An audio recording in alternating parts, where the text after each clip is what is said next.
one of the interesting things with chemicals, too, is it's hard to have an assimilation of value. In other words, there's certain chemicals that are unique, and people don't say, like if you go out and you get toothpaste, and you say, well, this toothpaste costs $2, Crest costs $2, and Colgate costs $2.10. There's an assimilation of value. You understand correspondingly similar values. So it would be very hard to sell a tube of toothpaste for $9.95 unless the first time you used it and brushed your teeth, your teeth were instantly white. Which I came across a type of toothpaste like that a couple of years ago, but we were involved with too many other things and we couldn't get involved with that. But that's a good example where something would have to have a much higher perceived value to be sold. But with chemicals, often there's something very unique that they do.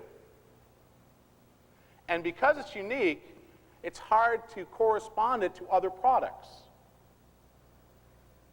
So you can charge incredible prices for it and get large margins. So it's not uncommon to take a product that costs $1 and sell it for $49, provided that the benefit is not found someplace else in solving the problem. Give you a couple more examples. I'm sure that you see magazine offers on television. Tons of them. And you've heard me talk before about the Sports Illustrated ads, and they sell the bonus first, but the fact is that what magazine publishers are interested in is increasing their circulation base so they can charge more for advertising. That's their number one interest, is charging more for advertising. They don't make as much profit from subscriptions, but what they want to do in the first year, just like record clubs and health clubs and certain other offers where it's a very low-cost startup, is they want to get you in and move you in because they know that the long-term value of you continuously renewing, and they know the exact amount of people that will renew, they know that that long-term value is going to transcend into long-term profits. And it might be month 27 when they break even on you, but they know that you're there for 84 months. Does this answer your question as far as more examples of margins? They're everywhere. You guys should be thinking about all the products that are out there that are low-cost, high perceived value. Chris McKnight is here, and Chris you'll get to meet. Chris is an interesting guy. He's a kickboxer. So people that know Chris know he's a pretty interesting guy. He's from Canada. He's single.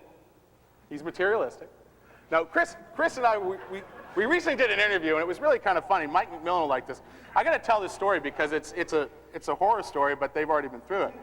These guys are coming down to see us, and they get stuck in customs for like 8 hours. And a dog walks up to Mike McMillan, who you'll also meet, and he takes a real shine to Mike. And Mike looks at Chris. He says, "Hey, Chris, look at here. This dog likes me." That's really Chris speaking, but I don't do Mike. But at any rate, the dog's all over him, and the next thing you know, he's strip searched. So that's an interesting start to a trip, Welcome to the United States. We're going to strip search you. So on the way back, Chris ends up sleeping in the airport. Chris and Mike are sleeping in some detention center or something. I mean, they're criminals by now. And as he's sleeping, he wakes up the next day, gets on the plane. He's lost all of his identification. I still don't know how he got back to Canada. I think he begged to get back in, but he had to stay an extra day before we sent him back. But the whole point here is that Chris sells a product that he buys for $125, sells for $12.50. 10-to-1 margin. It's information. It's information that's obviously worth $12.50, $1,250, which in Canada is $5,000. That's a joke for all the Canadians. Or people that are going to Canada anytime soon. But he's selling a product that has a high perceived value. It's paper. Once again, margins. Margins, margins, margins, margins, margins. You don't have to know as much about marketing as you have to know about margins. As you just saw there, if you have a 5-to-1 margin, and your ad cost is about 35% of your total sale, every dollar you put in each week brings back $1. Now, if I said to you today, you could go to a bank and get 100% on your money, guaranteed every week, how many of you would go to the bank with me? Those of you that wouldn't, 200% a week. But the point is if you had that type of offer, you'd go crazy. You'd go, wow, that's incredible. I can take $500 and every week I get $500 back.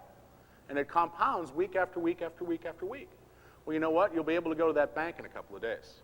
You'll be able to do that step by step if you follow the 5 steps I'm talking about this morning and then combine them with the other things that we'll be going over throughout the day and also tomorrow.